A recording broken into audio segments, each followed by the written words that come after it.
आपके बदलने का एहसास इस देश की व्यवस्था को हो गया है कि ये पागल लोग जो किसी को चींटी को मारने से भी डरते हैं, लेकिन इनका अगर 1% भी पागल हो गया तो 6 दिसंबर बहुत जगह होगा।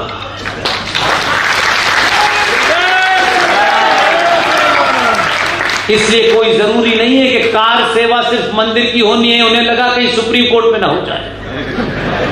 ये डर जरूरी है। देश और राष्ट्र संविधानों से सिर्फ उतने ही चलते होते हैं, दुनिया ताकत से चलती है। कौन सा संविधान, कौन सा यूएनओ रशिया को रोक पा रहा है? रूस को लगता है कि उसके पड़ोस में एक मुल्क, उस मुल्क ने रूस के दुश्मन नाटो और अमेरिका की तमाम बड़ी बड़ी लैब बनाना शुरू कर दी। नाटो की फोर्स वहां जाने लगी थी। उसको लगने लगा कि मैं अपने दुश्मन का इंतजार करूंगा। इस देश में यूएनओ, यूएन चार्टर, फलाना ढिमाका, एमनेस्टी इंटरनेशनल, मानवता।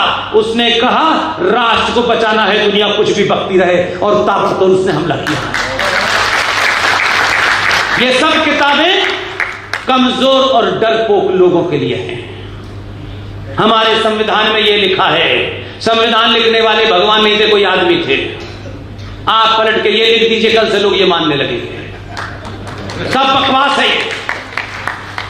संविधान से अगर ये देश चल रहा होता, और संविधान की बात हम बहुत करते हैं, पूरे संविधान के पहले पेज से लेके आखिरी पेज तक जहां धारा 395 लिखी हुई है, उसमें कहीं भी अल्पसंख्यक शब्द नहीं आया।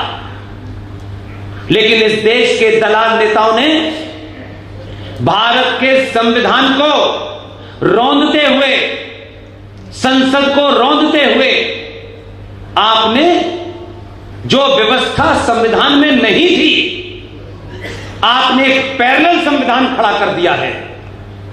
और 1993 में नेशनल कमीशन फॉर माइनॉरिटीज बन गया। हमारी टीम के एक सदस्य ने यह पूछा कि भारत में माइनॉरिटी की परिभाषा क्या है।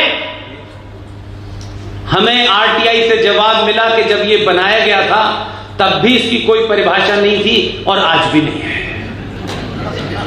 आप झूठ देखिए, आपकी यह खामोशी के कारण हम इस मोड़ पे खड़े हैं। और जो मेरी और आपकी जिम्मेदारी है उसकी बात कर रहा हूं, जो सरकार की जिम्मेदारी उसे करने दीजिए। बड़े दिनों के बाद आपने ठीक ठाक आदमी भेजा है। आप देखिए कि नेशनल कमीशन फॉर माइनॉरिटी बना। एक कांग्रेस के नेता ने अनाउंस कर दिया, नरसिम्हा राव दबाव में थे क्योंकि 10 जनपद पर बैठने वाली उसको लगता था कि अगर हमने, जिन लोगों ने 1984 में सिखों का हत्या की थी, उन मुसलमानों को खुश करने के लिए हमें कुछ करना है, तो नरसिम्हा राव पे दबाव डाला। और 1993 के अंदर 1992 में आप सबको पता है कि बाबरी ढांचा गिर गया था। इस दबाव में एक नेता ने कहा कि नेशनल कमीशन फॉर माइनॉरिटी बनना चाहिए, मुसलमानों को अलग से कुछ देना चाहिए। तो मुसलमान शब्द जब आया तो सेकुलरिज्म का उसके ऊपर चादर चढ़ानी थी। तो उन्होंने कहा नहीं, जितनी भी इस देश में माइनॉरिटीज हैं, इन सबको विशेष दर्जा मिलेगा। उस वक्त 35,000 पारसी हैं इस देश में, 1.25% सिख, 1% बौद्ध, 3% ईसाई और 16% मुसलमान। इनको विशेष रियायतों के तहत इनको हमें कुछ देना है।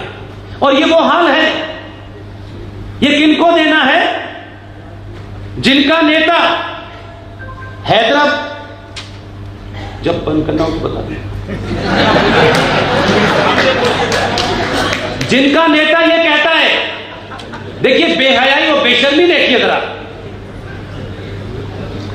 विशेष रियायतें चाहिए मुसलमानों को। ये पढ़ाई में पीछे हैं, ये तिजारत में पीछे हैं, और वो पागल कहता है हैदराबाद वाला हमने 800 साल हुकूमत की है। 800 साल हुकूमत करने वाले लोगों का स्थिति क्या आ गई है कि वो पंचर जोड़ रहे हैं। तो कौन सी बात सच है? और क्लेम क्या है उनका? 1400 साल में अपने साइज का पजामा नहीं सिलवा पाए और कह रहे हैं कि हमने ताजमहल हमने बनाया।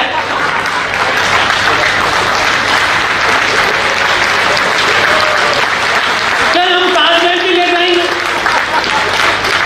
अरे झूठ उतना तो बोलो जितना डाइजेस्ट हो। तुम्हें तो धन्यवाद देना चाहिए हमारा। अल्लाह ने तुम्हें ठीक ठाक भेजा था। तुम्हारा अल्लाह में यकीन नहीं है कि जो काम अल्लाह को करना चाहिए था वो तुमने किया और हमने कैची बनाई तब तुम कर पाए। हमारा शुक्र गुजार होना चाहिए। हम ना होते तो तुम मुसलमान ना हो पाते। तुम हमें डरा रहे हो। रोज डराते हैं, कोई यहां से कोई आसाम से। और किससे डरा रहे? हमारे बाप दादा जब नहीं डरे, जब तुमने तलवार के जोर पे शलवार पहनी थी, तुम हमें डराओगे। हम जब नहीं डरे, हम डरेंगे। इससे सनातनी हिंदू उसकी प्रवृत्ति में नहीं है, उसकी सोच में नहीं है कि वो किसी पे अन्याय करे। लेकिन अन्याय को बर्दाश्त करना सबसे बड़ी कायरता है। आज इस हॉल में जो लोग भी बैठे हैं, आज से मैं आज से किसी प्रकार के लालच में नहीं आऊंगा। जिस दिन ये लालच निकल जाएगा, दुनिया आपके कदमों में गिर जाएगी। एक बार इस लालच को बाहर फेंक दीजिए। माताओं बहनों से कहना है, क्योंकि आज की डेट में जो युवा लड़के लड़कियां हैं वो आज की भाषा में समझते हैं। हमारी बहनें, हमारी बेटियां फिल्मों से बड़ी मुतासिर होती हैं, इन्फ्लुएंस होती है। उन्होंने भी गलत नैरेटिव बना लिया है। आज की युवा लड़की तैमूर की अम्मी को समझती है कि यही खूबसूरती की परिभाषा है। अपना नैरेटिव साफ कीजिए। जिस दिन भी आपने बाहुबली की देवसेना को अपना आदर्श बनाया, कोई जिहादी आपके पास नहीं था। अपना नैरेटिव बदलिए। देवसेना ने भरी सभा में उस चाटुकार मंत्री की उंगलियां काट दी थी और देवसेना का पति इतना बहादुर था कि भरी सभा में उसने अपनी बीवी से पूछा कि तेरे साथ क्या हुआ। उसने सही सही बात बताई। उसके पति ने यह कहा कि इसकी उंगलियां नहीं, गर्दन काट देनी चाहिए, और यह कहते कहते उसकी गर्दन काट दी गई। इसलिए इस देश के युवा लड़के लड़कियों को, खासतौर से उन युवाओं की बात कर रहा हूं मैं जो सुबह से लेकर शाम तक मोटरसाइकिल पे किसी गर्लफ्रेंड के साथ घूमते हैं। घूमना चाहिए, कोई बुरी बात नहीं है, लेकिन ध्यान रखिए, अगर सनातनी पुरुष बनना है तो देवसेना का पति बनिए। आदर्श बदलिए अपने। मर्यादा पुरुषोत्तम राम को अगर आदर्श मानते हैं तो मर्यादा पुरुषोत्तम राम का भी सेलेक्टिव इतिहास मत पढ़िए। बहुत सारे लोग बाहर निकल गए।